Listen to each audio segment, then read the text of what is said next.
நேர்களுக்கு வணக்கம். மற்றும் ஒரு குருஷேத்திரம் நிகழ்ச்சிக்கு உங்களை வரவேற்கிறோம்.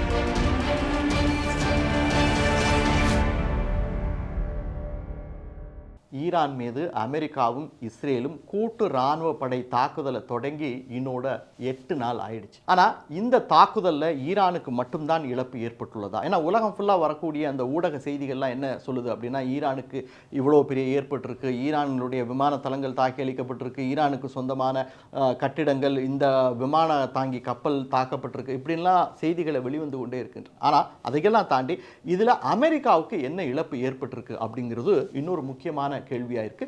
அது குறித்து தான் இந்த வீடியோவில் நாம் பார்க்க இருக்கிறோம். அமெரிக்காவுக்கு ஏற்பட்ட பேரிழப்பு என்ன அப்படிங்கிறது தான் ரொம்ப முக்கியமானது. அதாவது என்ன அப்படின்னா, ட்ரம்ப் எப்போவுமே ஒரு கணக்கு போட்டு ஒரு செயலை செய்வார். அது எப்போவுமே தப்பு கணக்காக தான் முடியும். அப்படியான ஒரு விஷயம்தான் ட்ரம்ப்புக்கு ஈரான் போர்லையும் நடந்திருக்கு. ஈரான் போர் மூலமாக உலகத்தில் இருக்கக்கூடிய கச்சா எண்ணெய் வளங்களை தன்னோட கட்டுப்பாட்டுக்குள்ளே கொண்டு வரலாம் அப்படிங்கிறது தான் ட்ரம்ப்போட கணக்கு. ஆனால் போரை தொடங்கி 8 நாளில் ஈரானுக்கு எந்த அளவிற்கு இழப்பு ஏற்பட்டிருக்கோ அதே அளவிலான இழப்பு அமெரிக்காவிற்கு பெரிய அளவில் ஏற்பட்டிருக்கு அப்படிங்கிறது தான் உண்மை. அது குறித்து தான் இந்த வீடியோவில் பார்க்க இருக்கிறோம். அதுக்கு முன்னாடி தமிழ் ஜனம் யூடியூப் சேனலை நீங்கள் சப்ஸ்கிரைப் பண்ணலைன்னா தயவு செய்து சப்ஸ்கிரைப் பண்ணிடுங்க. சரி, இந்த போரில் அமெரிக்கா பெரிய இழப்பை சந்திச்சிருக்கு. என்னென்ன மாதிரியான இழப்பை சந்திச்சிருக்கு அப்படிங்கிறது ரொம்ப முக்கியமான விஷயம். அதை கொஞ்சம் டீட்டெயிலாக நம்ம இந்த வீடியோவில் பார்க்க போகிறோம். மேலோட்டமான விஷயங்கள் அப்படின்னு பார்த்தீங்கன்னா, ஈரானை சுற்றி இருக்கக்கூடிய, அதாவது மிடில் ஈஸ்ட் நாடுகளில் இருக்கக்கூடிய விமான ஓடுதளங்கள், பல ஓடுதளங்களில் பெரிய இழப்பை அமெரிக்கா சந்திச்சிருக்கு. ட்ரோன் தாக்குதல் நடத்தி பல விமான ஓடுதளங்களை ஈரான் அழிச்சிருக்காங்க. அது மட்டும் இல்லை, 7 அமெரிக்க இராணுவ தளங்கள் மீதும் தாக்கியிருக்காங்க. 3 போர் விமானங்களையும் அமெரிக்கா இழந்திருக்கு அப்படிங்கிறது தான் உண்மை. முதல் இழப்பு என்ன அப்படிங்கிறது பார்த்தீங்கன்னா, அல் உதைத் இராணுவ தளம். இது கத்தாரில் இருக்கக்கூடிய மிகப்பெரிய இராணுவ தளம். மிடில் ஈஸ்டில் அமெரிக்காவுக்கு இதை ஒரு கேட்வே அப்படின்னு சொல்கிறாங்க. அதாவது இராணுவ ரீதியான என்ன நடவடிக்கையை அமெரிக்கா மிடில் ஈஸ்ட் சைடோ ஆசியா சைடில் செய்யணும் அப்படின்னாலும் அதுக்கு இந்த விமானத்தளம் மிகப்பெரிய உதவியாக அமெரிக்காவுக்கு இருக்கும். அந்த அளவிற்கு விமானங்களை இங்கே நிறுத்தி வைக்க முடியும். இது ஒரு மிகப்பெரிய விமானத்தளம். மிடில் ஈஸ்டில் இருக்கிறதுலேயே அமெரிக்காவுக்கு சொந்தமான மிகப்பெரிய விமானத்தளம் இந்த அல் உதைத் விமானத்தளம் தான். இந்த விமானத்தளத்தில் ட்ரோன் மூலமாக தாக்குதலை நடத்தியிருக்கு ஈரான். அதில் நீங்கள் பார்த்தீங்கன்னா, அமெரிக்காவுக்கு சொந்தமான USAN FPN-132 அப்படிங்கிற ஒரு ரேடாரை தாக்கி அழிச்சிருக்காங்க. அது மட்டும் இல்லை, பேட்ரியாட் ஏவுகணை லான்ச்சர், அதாவது அந்த இடத்திலிருந்து ஈரானை தாக்கி அழிப்பதற்காக அமெரிக்கா வைத்திருந்த பேட்ரியாட் லான்ச்சர்ஸ், 2-3 லான்ச்சர்களை ஈரான் தாக்கி அழிச்சிருக்காங்க. இதன் மூலமாக மட்டுமே அமெரிக்காவிற்கு கிட்டத்தட்ட $1.1 பில்லியன் இழப்பு ஏற்பட்டிருக்கு அப்படின்னு ஓப்பன் சோர்ஸ் அமைப்பு தகவல் தெரிவிச்சிருக்கு. இதற்கு அடுத்ததாக நம்ம பார்த்தோம்னா, இந்த போரில் அமெரிக்கா 3 F-15E விமானங்களை இழந்திருக்கு அப்படின்னு தான் சொல்லலாம். இதுக்கு அமெரிக்கா கிளைம் பண்ணுறது என்ன அப்படின்னா, இது ஒரு ஃப்ரெண்ட்லி ஃபைட்டில் கத்தாரு தெரியாமல் இந்த 3 F-15Eயையும் சுட்டு வீழ்த்திட்டாங்க அப்படின்னு அமெரிக்கா கிளைம் பண்ணுது. ஆனால் ஏதோ ஒரு விமானம் தவறுதலாக சுட்டு வீழ்த்தப்பட்டிருந்தா சரி, 3 விமானங்களை கத்தார் சுட்டு வீழ்த்தியிருக்கு அப்படிங்கிறத உலகத்தில் உள்ள யாராலும் நம்ப முடியல. இது நிச்சயமாக ஈரானுடைய தாக்குதல்னால தான் இது நடந்திருக்கும் அப்படின்னு சொல்கிறாங்க. இதில் இந்த ஒரு விமானத்தினுடைய விலை மட்டுமே கிட்டத்தட்ட $100 மில்லியன் அப்படின்றாங்க. அப்போது இந்த 3 விமானங்களை இழந்ததன் மூலமாக அமெரிக்கா கிட்டத்தட்ட $300 மில்லியன் இழப்பை சந்திச்சிருக்கு அப்படிங்கிறது உண்மை. இதுக்கு அடுத்ததாக நீங்கள் பார்த்தீங்கன்னா, பஹ்ரைனில் இருக்கக்கூடிய 5th ஃப்ளீட் தலைமையகம், நாவல் தலைமையகம், அந்த கப்பற்படைக்கு சொந்தமான தலைமையகம் ஒன்று பஹ்ரைனில் இருக்குது.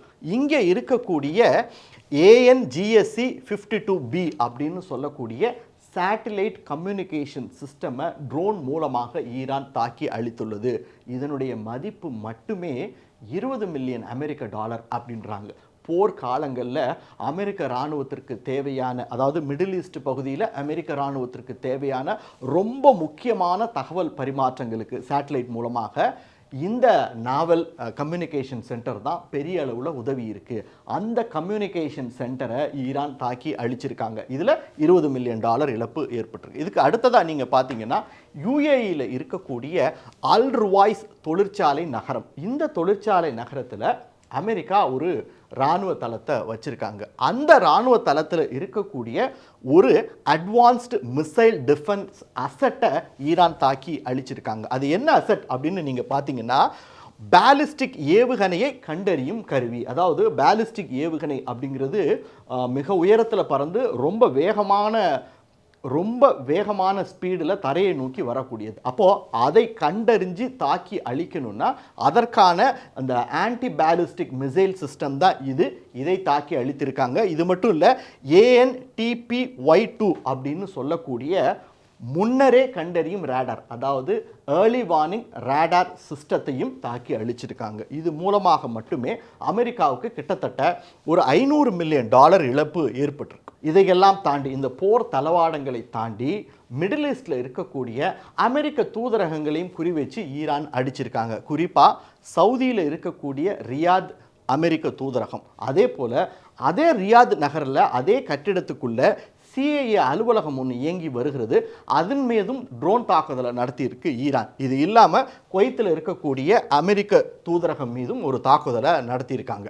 இதெல்லாமே அமெரிக்காவில் இருக்கக்கூடிய நியூயார்க் டைம்ஸில் செய்திகளாக வெளிவந்தது. அடுத்தது பார்த்தீங்கன்னா, மிடில் ஈஸ்டில் அமெரிக்காவுக்கு சொந்தமான பல விமான தளங்களில் முக்கியமான ஒரு 5 விமான தளங்களை ஈரான் தாக்கியிருக்காங்க. அதில் நீங்கள் பார்த்தீங்கன்னா, குவைத்தில் இருக்கக்கூடிய அலி அல் சலாம் விமானத்தளம், அதனுடைய ரன்வே டேமேஜ் ஆகிருக்கு அப்படின்றாங்க.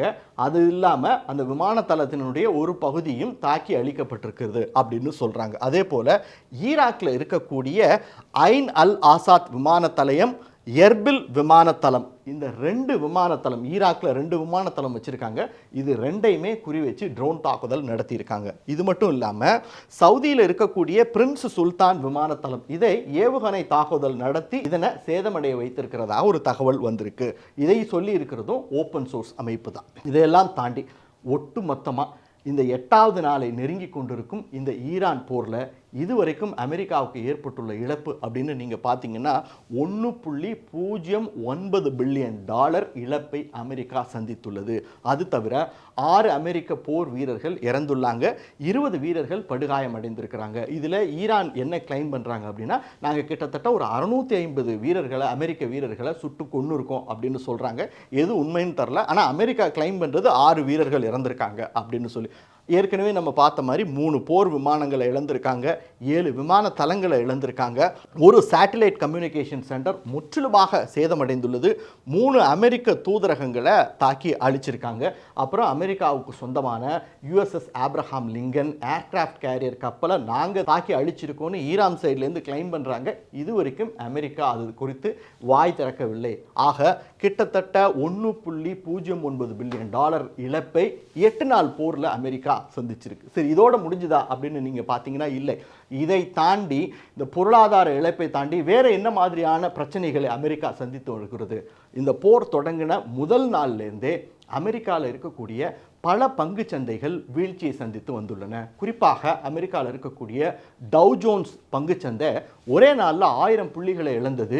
2வது நாள் கிட்டத்தட்ட 2.02% சரிவை சந்தித்துள்ளது அப்படின்னு அங்கிருந்து வரக்கூடிய தகவல்கள் சொல்லியிருக்காங்க. அது மட்டும் இல்லை, அமெரிக்காவினுடைய நெருங்கிய அலைஸ் கூட்டாளிகள், குறிப்பாக நேட்டோ நாடுகளும் சரி, பிரிட்டனும் சரி, இந்த போரில் தங்களுடைய விமான தளங்களையும் இராணுவ தளங்களையும் அமெரிக்கா பயன்படுத்தக்கூடாது, அப்படி பயன்படுத்தி ஈரானை தாக்க நாங்கள் அனுமதிக்க மாட்டோம் அப்படின்னு சொல்லி திட்டவட்டமாக மறுத்துட்டாங்க. இது அமெரிக்காவுக்கு ஏற்பட்ட இன்னொரு பின்னடைவாக பார்க்கப்படுகிறது. அது மட்டும் இல்லை, அமெரிக்காவுக்குள்ளேயே அவருடைய ரிப்பப்ளிக்கன் பார்ட்டி, குடியரசு கட்சிக்குள்ளேயே பெரிய எதிர்ப்பை ட்ரம்ப் சந்திச்சுட்டு வராரு அப்படின்னும் சொல்லப்படுகிறது. இதையெல்லாம் தாண்டி மிடில் ஈஸ்டில் அமெரிக்காவினுடைய கூட்டாளிகள் சவுதி, துபாய், இவங்க எல்லாமே இன்னைக்கு எதிர்ப்பு குரலை அமெரிக்காவுக்கு காட்ட தொடங்கிட்டாங்க. நீங்கள் பாருங்க, நாங்கள் எந்த அளவு இழப்பை சந்திச்சுட்டு வரோம் அப்படின்னு.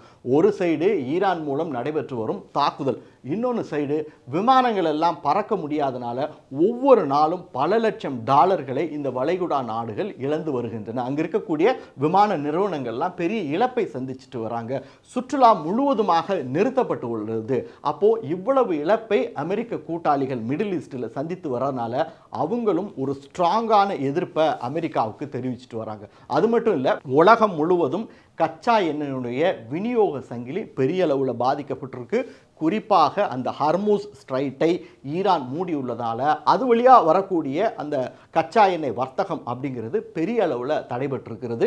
இந்த பாதிப்பினுடைய எதிரொலி இந்தியாவிலேயே தெரிய தொடங்கிருச்சு. இந்தியாவில் பெட்ரோல் விலை ஏறும் அப்படின்னு சொல்லிட்டாங்க. ஏற்கனவே பொதுமக்களுக்கான அந்த கேஸ் சிலிண்டருடைய விலை கிட்டத்தட்ட 20 ரூபாய் அளவுக்கு உயர்ந்துருச்சு. இன்னும் சில நாட்கள் இந்த போர் நீடித்தால் இன்னும் பெரிய அளவில் இழப்பு ஏற்படலாம் அப்படின்னு சொல்லப்படுகிறது. இந்த இழப்பை தாண்டி அல்லது இந்த இழப்பை வெளியில் காமிச்சிக்காம ட்ரம்ப் எத்தனை நாளைக்கு இந்த போரை தொடருவார் அப்படிங்கிறது அவருக்கு மட்டும்தான் தெரியும்.